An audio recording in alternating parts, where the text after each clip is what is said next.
Hello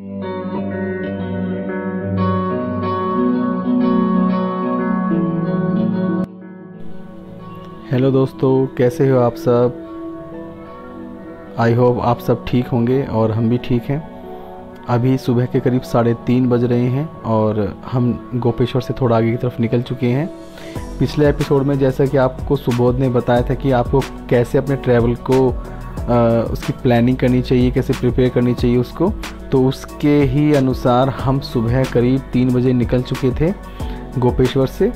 early morning निकलने का सबसे अच्छा फ़ायदा ये होता है कि आपको ट्रैवल करते समय कहीं पर भी ट्रैफिक नहीं मिलेगा, कंजक्शन नहीं मिलेगा और आपको रोड बिल्कुल खाली मिलेंगी, तो आप उस पर आराम से ड्राइव करके आगे की तरफ जा सकते हैं। तो यही सोचकर हमने पहले से ही अपने जो ट्रैवल का जो हमारा हिस्सा था ड्राइव करने वाला, उसका हमने प्लानिंग सारी कर ली थी। तो उसी के अकॉर्डिंग अब हम निकल चुके हैं बद्रीनाथ धाम की तरफ और अभी सुबह के करीब 4 बजने वाले हैं और कुछ ऐसा नज़ारा है अभी पहाड़ों का अर्ली मॉर्निंग अगर आप देखते हैं। थोड़ी देर हमने रुक के जोशीमठ से थोड़ा सा आगे पहाड़ों का कुछ नज़ारा लेने की भी हमने कोशिश करी, जो अर्ली मॉर्निंग हमें मिल सका। और जो ठंडी हवा यहाँ पर हमें मिली ना, वो मतलब सब फेल है उसके आगे।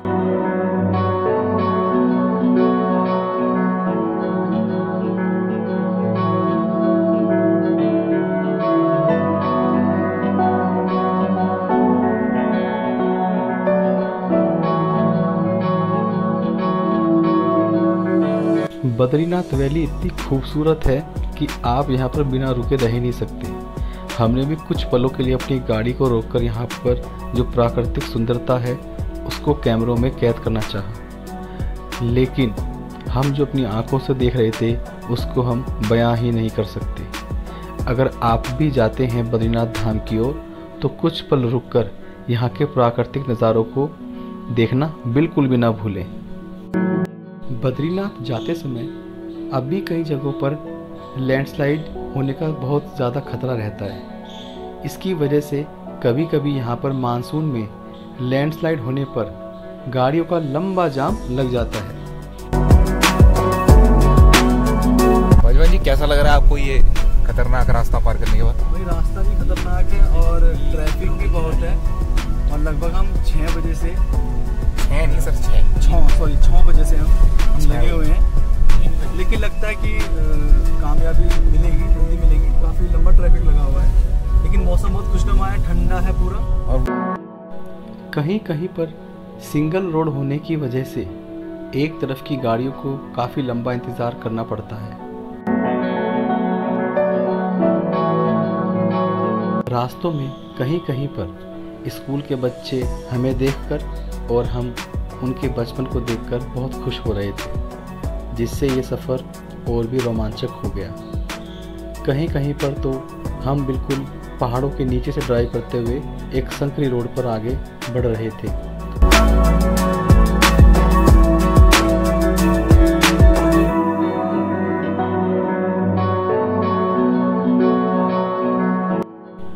मई के महीने में जब दिल्ली का तापमान 45 से 46 डिग्री सेल्सियस होता है, उस समय हम बद्रीनाथ जाते समय बाहर का जो तापमान महसूस कर रहे थे वो लगभग 10 से 11 डिग्री था।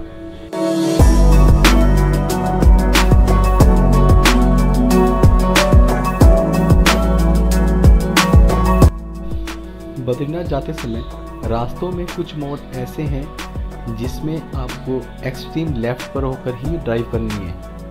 हमने रास्तों में कई गाड़ियों को देखा जो अपनी परवाह और दूसरे की परवाह किए बगैर गाड़ी को राइट साइड में लेकर ड्राइव कर रहे थे।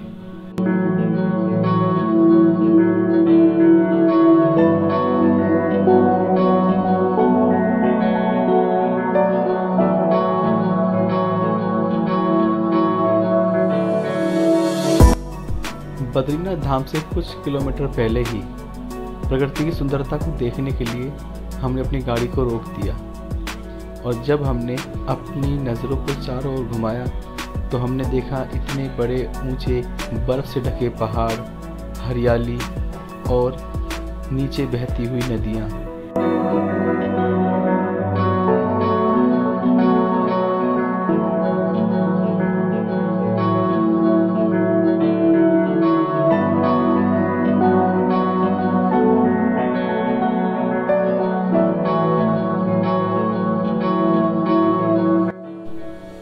रास्तों का लुत्फ़ लेना बहुत ज़रूरी है, क्योंकि यही वो चीज़ है जो आपके सफ़र को रोमांचक और आपकी थकान को मिटा सकता है।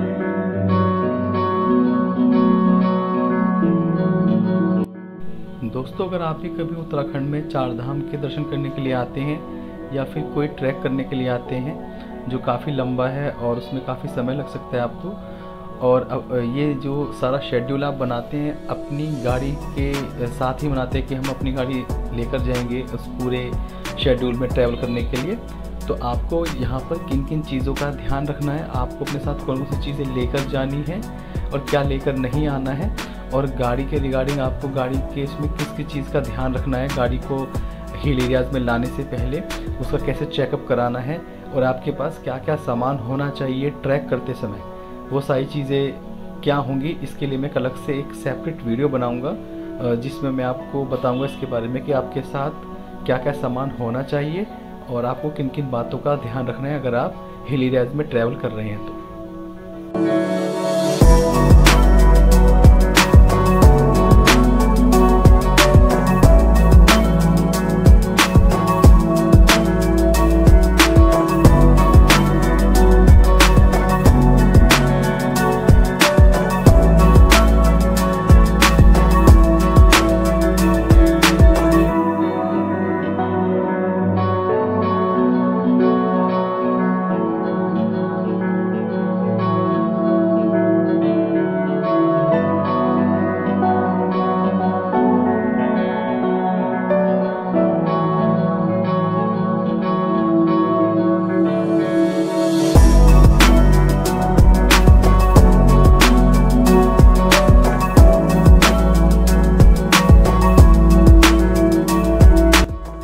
बद्रीनाथ धाम से 1 या 1.5 किलोमीटर पहले एक पुलिस चेक पोस्ट पर सभी गाड़ियों की जांच की जाती है और उसमें बैठे सभी यात्रियों की संख्या को एक रजिस्टर में लिख लिया जाता है, जिससे कि यह पता रखा जा सके कि किस गाड़ी में कितने यात्री बैठे हुए थे।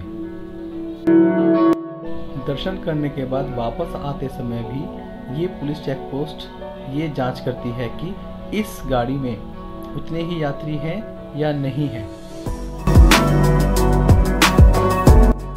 वैसे तो बद्रीनाथ धाम में गाड़ी खड़ी करने की कोई भी समस्या नहीं है, लेकिन फिर भी जितना भी हो सके आप अपनी गाड़ी को किसी भी पेड पार्किंग में ही खड़ा करना पहली प्रायोरिटी रखें। पेड पार्किंग का सबसे बड़ा फ़ायदा यह है कि आपकी गाड़ी सेफ्टी और सिक्योरिटी के साथ एक जगह पर पार्क रहेगी।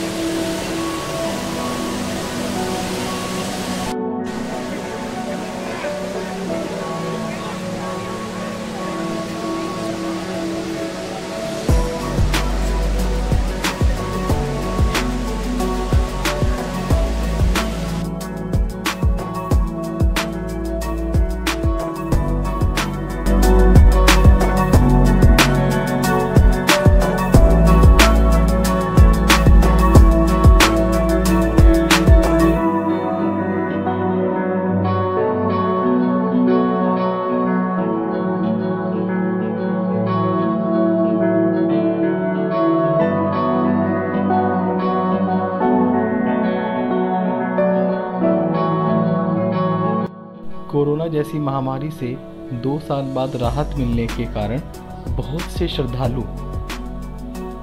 उत्तराखंड में चार धाम यात्रा को निकल पड़े, जिसके कारण यहाँ पर बहुत ज़्यादा भीड़ हो गई और कई जगहों पर तो प्रशासन को मंदिरों में जाने के लिए रोक भी लगानी पड़ी। उत्तराखंड के 4 धामों में मुख्यतः केदारनाथ, बद्रीनाथ, गंगोत्री और यमुनोत्री हैं।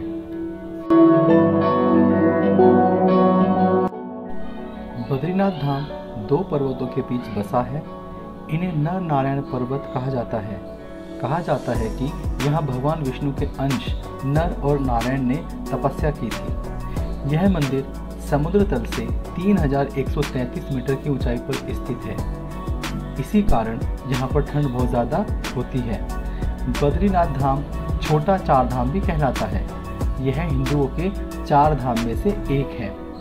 अलकनंदा नदी के किनारे स्थित यह हिंदू धर्म के 4 धामों में शामिल है। यहाँ भगवान विष्णु 6 माह निद्रा में रहते हैं और 6 माह जागते हैं। बद्रीनाथ मंदिर को बद्री नारायण मंदिर भी कहते हैं, जो कि अलकनंदा नदी के किनारे स्थित है। बद्रीनाथ धाम में 6 माह तक नर पूजा और 6 माह देव पूजा की मान्यता है। बद्रीनाथ धाम में ग्रीष्म काल में जब कपाट खुलते हैं तो मुख्य पुजारी रावल जी भगवान बद्री विशाल की पूजा करते हैं। लेकिन कपाट बंद होने पर मान्यता है कि शीतकाल में पूजा देवताओं के प्रतिनिधि के रूप में नारद जी करते हैं और माता लक्ष्मी नारायण की सेवा करती है।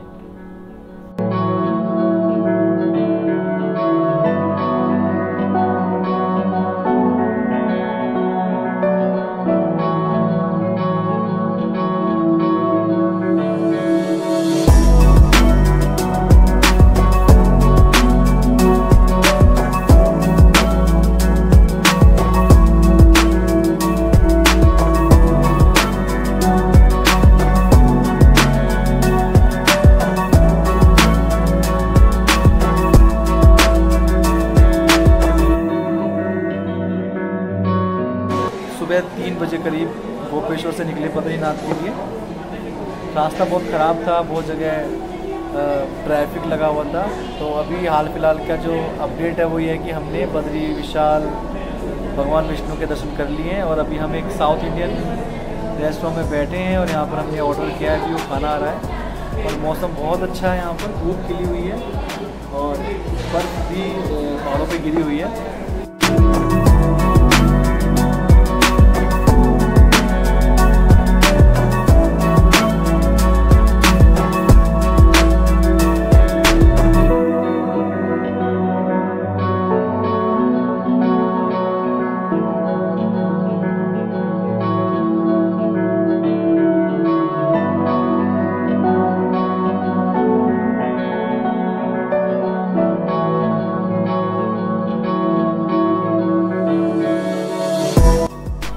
दोस्तों, अगर आपको ये वीडियो पसंद आती है और इसमें दी हुई जानकारी आपको अच्छी लगती है तो वीडियो को लाइक ज़रूर करें और अपने दोस्तों के साथ शेयर भी करें। और अगर आप चैनल पर नए हैं तो चैनल को भी सब्सक्राइब करें।